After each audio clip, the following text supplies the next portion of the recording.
നമ്മുടെ ഉള്ളിലുണ്ടാകുന്ന പലതരം ഭയത്തെക്കുറിച്ച് അല്ലെങ്കിൽ പേടിയെക്കുറിച്ച് ഞാൻ എൻ്റെ മുന്നത്തെ ഒരു വീഡിയോയിൽ സംസാരിച്ചിട്ടുണ്ടായിരുന്നു. അപ്പോൾ എങ്ങനെ നമുക്ക് ഈ ഭയത്തെ അതിജീവിക്കാം എന്നതിനെക്കുറിച്ച് ഇന്ന് സംസാരിച്ചാലോ? ഇതൊരു വലിയ ടോപ്പിക്കാണ്. നമുക്ക് ഇതിനുള്ള എല്ലാ പരിഹാരങ്ങളും നമുക്ക് ഒരു വീഡിയോയിൽ പറഞ്ഞു തീർക്കാൻ സാധിക്കില്ല. എങ്കിലും നമുക്ക് വളരെ പ്രധാനപ്പെട്ട പോയിന്റ്സ് ഏതെല്ലാമാണെന്ന് നോക്കാം. അത് പോയിന്റ്സ് ആയിട്ട് പറയുന്നതായിരിക്കും അത് മനസ്സിലാക്കാൻ എളുപ്പമെന്ന് എനിക്ക് തോന്നുന്നു, അല്ലേ? പോയിന്റ് നമ്പർ 1 എന്ന് പറയുന്നത്, നമ്മൾ ആദ്യം തന്നെ നമ്മുടെ ഉള്ളിലുള്ള ഭയത്തെ തിരിച്ചറിയുക എന്നതാണ്. എന്തിനാണ് എനിക്ക് ഭയം? എന്തിനോടാണ് എനിക്ക് ഭയം? പലപ്പോഴും നമ്മൾ ഭയം ഭയം എന്ന് പറയുമ്പോഴും അതിൻ്റെ പിന്നിലുള്ള യഥാർത്ഥ കാരണം എന്താണ് എന്നുള്ളതിനെ കുറിച്ച് നമ്മൾ ചിന്തിക്കാറില്ല, അല്ലേ? എന്ത് തരം ഭയമാണ് എൻ്റെ ഉള്ളിലുണ്ടാകുന്നത്? പരാജയപ്പെടുമോ എന്നുള്ള ഭയമാണോ? അതോ നിരസിക്കപ്പെടുമോ എന്നുള്ള ഭയമാണോ? അതോ മറ്റുള്ളവർ എന്നെക്കുറിച്ച് എന്ത് വിചാരിക്കും എന്നുള്ള ഭയമാണോ? അപ്പൊ എന്ത് തന്നെ ആയാലും നമ്മുടെ ഉള്ളിലുള്ള ഭയത്തിനെ ആദ്യം തിരിച്ചറിയുക. കാരണം നമ്മുടെ ശത്രു എന്ന് പറയുന്നത് നമ്മുടെ ഉള്ളിലുള്ള ഭയമാണ്. അപ്പൊ ശത്രുവിനെ തിരിച്ചറിഞ്ഞാൽ മാത്രമേ നമുക്ക് ശത്രുവിനെതിരെ പോരാടാൻ പറ്റൂ, അല്ലെ? നമ്മൾ എന്തായാലും പോരാടാൻ ഇറങ്ങിയവരാണ്. അപ്പൊ ആദ്യം തന്നെ നമ്മുടെ ഉള്ളില് ഏത് തരത്തിലുള്ള ഭയമാണെന്നുള്ളത് നമ്മൾ സ്വയം തിരിച്ചറിയണം. രണ്ടാമത്തെ പോയിന്റ് എന്ന് പറയുന്നത് വളരെ പ്രധാനപ്പെട്ട ഒന്നാണ്. അതായത്, don't run away from situations that trigger fear. അതായത്, ഭയം ഉണ്ടാക്കുന്ന സാഹചര്യങ്ങൾ ഏതാണെന്ന് നമ്മൾക്കറിയാമല്ലോ. അപ്പൊ അത്തരം സാഹചര്യങ്ങളിൽ നിന്നും ഒരിക്കലും ഒളിച്ചോടാതിരിക്കുക, അല്ലെങ്കിൽ ഒഴിഞ്ഞു മാറാതിരിക്കുക. കാരണം നമ്മൾ എത്രത്തോളം അത്തരം സാഹചര്യങ്ങളിൽ നിന്നും ഒഴിഞ്ഞു മാറാൻ ശ്രമിക്കുന്നുവോ അല്ലെങ്കിൽ ഒഴിവാക്കാൻ ശ്രമിക്കുന്നുവോ അത്രത്തോളം ആ ഭയം നമ്മളെ പിന്തുടർന്നുകൊണ്ടേയിരിക്കും. So face the situation that scare you instead of avoiding them. Okay. Point number 3, ഭയത്തെ നമുക്ക് പൂർണ്ണമായിട്ടും ഇല്ലാതാക്കാം അല്ലെങ്കിൽ ഒഴിവാക്കാം എന്ന് ചിന്തിക്കുന്നത് വെറുതെയാണ്. കാരണം അത് ആരെ കൊണ്ടും സാധിക്കില്ല. അപ്പോൾ എന്തായാലും ഭയം നമ്മളെ വിട്ടുമാറി പോകാൻ പോകുന്നില്ല. അപ്പൊ നമുക്ക് എന്ത് ചെയ്യാം? ഭയത്തെ നമുക്ക് കൂടെ കൂട്ടാം. ഭയത്തിനോടൊപ്പം മുന്നോട്ട് പോകാനും അതിനോടൊപ്പം നിൽക്കാനും അതിനെ ടോളറേറ്റ് ചെയ്ത് മുന്നോട്ട് പോകാനും നമുക്ക് നമ്മുടെ മനസ്സിനെ പരിശീലിപ്പിച്ചെടുക്കാം. ഭയം മാറിയ ശേഷം നമുക്ക് സന്തോഷമായി സുഖമായി ജീവിക്കാം എന്ന് കരുതിയിരിക്കാൻ എന്തായാലും പറ്റില്ലല്ലോ, അല്ലെ? അപ്പൊ നമുക്ക് എന്ത് ചെയ്യാം? ഭയത്തോടൊപ്പം ജീവിക്കാൻ പഠിക്കാം. പോയിന്റ് നമ്പർ 4 എന്ന് പറയുന്നത്, ഒറ്റയടിക്ക് വലിയ വലിയ ചാലഞ്ചസ് ഏറ്റെടുക്കാൻ ശ്രമിക്കാതെ ചെറിയ ചെറിയ സ്റ്റെപ്സ് ആയിട്ട് ഏറ്റെടുക്കാൻ ശ്രമിക്കുന്നതായിരിക്കും നല്ലത്.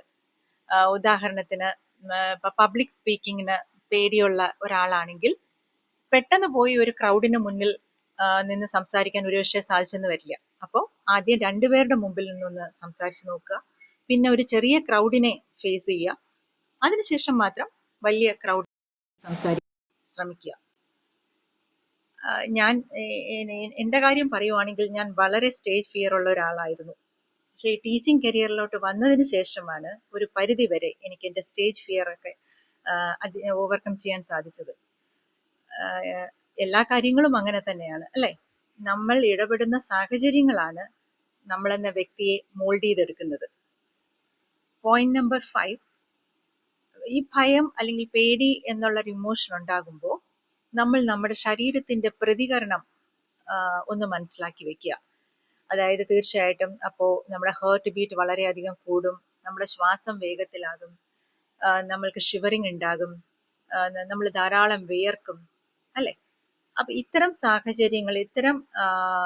സാഹചര്യങ്ങൾ ഉണ്ടാകുമ്പോൾ നമ്മൾ ഉടനെ അയ്യോ എനിക്ക് എന്തോ സംഭവിക്കാൻ പോകുന്നു എന്ന് വിചാരിച്ച് പാനിക് ആവാൻ ശ്രമിക്കരുത്, അല്ലെങ്കിൽ പാനിക് ആവരുത്.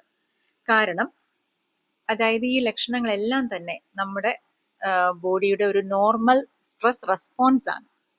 അപ്പോൾ അതിനെ വളരെ സാവധാനം നമുക്ക് ഇത്തരം ലക്ഷണങ്ങളെ നമുക്ക് മാനേജ് ചെയ്യാൻ ശ്രമിക്കാം. ഇത്തരം സാഹചര്യങ്ങളിൽ ഒരു ഡീപ്പ് ബ്രെത്ത് എടുക്കുന്നത് വളരെ ഇഫക്റ്റീവാണ്. വളരെ സാവധാനം നമ്മൾ മൂക്കിലൂടെ ശ്വസിക്കുക, എന്നിട്ടൊരു 3-4 സെക്കൻഡ് ആ ശ്വാസം പിടിച്ചു വെക്കുക. അതിനുശേഷം വളരെ സാവധാനം വായിലൂടെ ആ ശ്വാസം പുറത്തു വിടുക. ഇത് നമുക്ക് കുറച്ച് മിനിറ്റ്സ് ആവർത്തിക്കാം. ഒരു 4-5 തവണ നമുക്കിത് റിപ്പീറ്റ് ചെയ്യാം. അപ്പോൾ ഒരു ടെമ്പററി ആയിട്ട് നമ്മളെ ഒന്ന് കൂൾ ഡൗൺ ചെയ്യാൻ ഈ ഡീപ് ബ്രത്ത് സഹായിക്കും. പോയിന്റ് നമ്പർ 6, ഭയം വരുമ്പോൾ ഒന്ന് ആലോചിക്കുക, what's a worst thing that can happen. ഏറ്റവും പരമാവധി മോശമായി എന്ത് കാര്യമാണ് സംഭവിക്കാൻ ഇടയുള്ളത്? അതായത് ഞാനിപ്പോൾ ഒരു പെർഫോമൻസിനാണ് വന്നതെങ്കിൽ ആ പെർഫോമൻസ് എനിക്ക് നല്ല രീതിയിൽ ചെയ്യാൻ സാധിക്കാതെ ഇരിക്കാം ഭയം കാരണം. അതല്ല, ഒരു പബ്ലിക് സ്പീക്കിങ്ങിനാണ് ഞാൻ വന്നതെങ്കിൽ എനിക്കൊരു പക്ഷേ നല്ല രീതിയിൽ സംസാരിക്കാൻ സാധിച്ചില്ലെന്നിരിക്കാം. അതല്ല, ഒരു ഇന്റർവ്യൂവിനാണ് വന്നതെങ്കിൽ എനിക്ക് ഇന്റർവ്യൂവിന് ഷൈൻ ചെയ്യാൻ പറ്റാതെ വന്നേക്കാം, അല്ലെ? ഇത്രയൊക്കെയല്ലേ സംഭവിക്കാനുള്ളൂ മാക്സിമം. അപ്പൊ നന്നായിട്ട് പെർഫോം ചെയ്യാൻ സാധിച്ചില്ല, അല്ലെങ്കിൽ ഇന്റർവ്യൂവിൽ നന്നായിട്ട് ഷൈൻ ചെയ്യാൻ പറ്റിയില്ല എന്ന കാര്യങ്ങളൊന്നും തന്നെ ഒന്നിന്റെ അവസാനമല്ല, അല്ലെ? നമുക്ക് ഇനിയും ചാൻസസ് ധാരാളം കിടക്കുന്നുണ്ട്. അപ്പോ ഇത്തരം സാഹചര്യങ്ങളെ, അതായത് ഏറ്റവും വേഴ്സ്റ്റ് ആയിട്ട് വരാനിടയുള്ള സാഹചര്യങ്ങളെ നമ്മൾ മുൻകൂട്ടി തന്നെ നമ്മുടെ മനസ്സിലൊന്ന് ധരിപ്പിക്കുക. അങ്ങനെ നമ്മൾ ആ സിറ്റുവേഷൻ മുൻകൂട്ടി നമ്മുടെ മനസ്സിനെ ധരിപ്പിക്കുമ്പോൾ നമ്മുടെ ആ ആൻസൈറ്റി എന്ന് പറയുന്നത്, അല്ലെങ്കിൽ ഭയം എന്ന് പറയുന്നത് തന്നെ നമ്മളെ പകുതിയോളം കുറയുകയും ചെയ്യും. അതുപോലെ നമുക്കൊരു കോൺഫിഡൻസ് കിട്ടുകയും ചെയ്യും. മറ്റുള്ളവരുടെ ആഗ്രഹത്തിനനുസരിച്ച് അവരെ ബോധ്യപ്പെടുത്തി, അവരെ തൃപ്തിപ്പെടുത്തി ഒക്കെ ജീവിക്കാൻ നമ്മൾ ശ്രമിക്കുകയാണെങ്കിൽ അതൊരിക്കലും നമ്മുടെ ജീവിതമായിരിക്കില്ല, അല്ലേ? അപ്പൊ അങ്ങനെ നമ്മൾ മറ്റൊരാളുടെ ആഗ്രഹത്തിനൊത്ത് നമ്മുടെ ജീവിതം ജീവിക്കാൻ ശ്രമിച്ചാൽ അത് തന്നെ നമ്മളിൽ ഒരുപാട് സ്ട്രെസ്സും ആൻസൈറ്റിയും ഇല്ലാത്ത പ്രയാസങ്ങളും ഒക്കെ ഉണ്ടാക്കും. അപ്പൊ തീർച്ചയായിട്ടും നമ്മൾ നമ്മളായിട്ട് ജീവിക്കാൻ ശ്രമിക്കുക, അല്ലാതെ ഒരിക്കലും മറ്റുള്ളവരുടെ ആഗ്രഹത്തിനനുസരിച്ചുള്ള ജീവിതം ജീവിക്കാതിരിക്കുക. Point number 8, you are both the warrior and the enemy. നിങ്ങളിലുള്ള പോരാളിയും ശത്രുവും നിങ്ങൾ തന്നെയാണ് എന്ന് കേട്ടിട്ടില്ലേ? എൻ്റെ കുട്ടിക്കാലത്ത് ഞങ്ങൾ മക്കൾക്ക് അച്ഛൻ എപ്പോഴും പറഞ്ഞു തന്നിരുന്ന ഒരു വരി എനിക്ക് ഇടയ്ക്കിടയ്ക്ക് ഓർമ്മ വരാറുണ്ട്. അതായത് സ്വന്തം മനസ്സ്, അതായത് സ്വന്തം ചിത്തം കീഴടക്കാൻ കഴിയാത്ത ഒരാൾ ഒരു രാജ്യം തന്നെ കീഴടക്കിയാലും അതിൽ വലിയ പ്രയോജനമൊന്നുമില്ല. അച്ഛനിത് എപ്പോഴും പറയാറുണ്ട്. അച്ഛനിതൊരു കവിത രൂപത്തിലാണ് ഞങ്ങൾക്ക് പാടി തന്നിരുന്നത്. പക്ഷെ ഇപ്പൊ ആ കവിത ഞാൻ ഓർക്കുന്നില്ല. അന്ന് ഞങ്ങൾ കുട്ടികളായിരിക്കുമ്പോൾ ഞങ്ങൾക്ക് ഈ വരികളുടെ അർത്ഥമൊന്നും അന്ന് കാര്യമായിട്ടൊന്നും മനസ്സിലായിരുന്നില്ല. പക്ഷെ പിന്നീട് വലുതായപ്പോഴാണ് ഈ ഒരു വരികളുടെ ഗ്രാവിറ്റി എന്താണെന്ന് എനിക്ക് ബോധ്യമായി. അപ്പൊ നമ്മുടെ ഉള്ളിലുള്ള ഭയത്തിനെ നമുക്ക് എങ്ങനെ അതിജീവിക്കാം എന്നുള്ളതിനുള്ള കുറച്ച് പോയിന്റ്സ് ആണ് നമ്മളിവിടെ ഡിസ്കസ് ചെയ്തത്. അപ്പോൾ നമ്മൾ ഭയം കാരണം മാറ്റിവെച്ചിരുന്ന നമ്മളുടെ ആഗ്രഹങ്ങൾ, നമ്മുടെ സന്തോഷങ്ങൾക്കനുസരിച്ചുള്ള ജീവിതം എല്ലാം നമുക്ക് അതുപോലെയൊക്കെ ജീവിക്കാൻ ശ്രമിക്കാം. ഒന്നിനും വൈകിയിട്ടില്ല. അപ്പൊ ഇനിയെങ്കിലും തിരിച്ചറിയുക, സ്വന്തം മനസ്സിനകത്തുള്ള നമ്മുടെ ഭയം എന്നുള്ള ശത്രുവിനെ നമ്മൾ മനസ്സിലാക്കുക.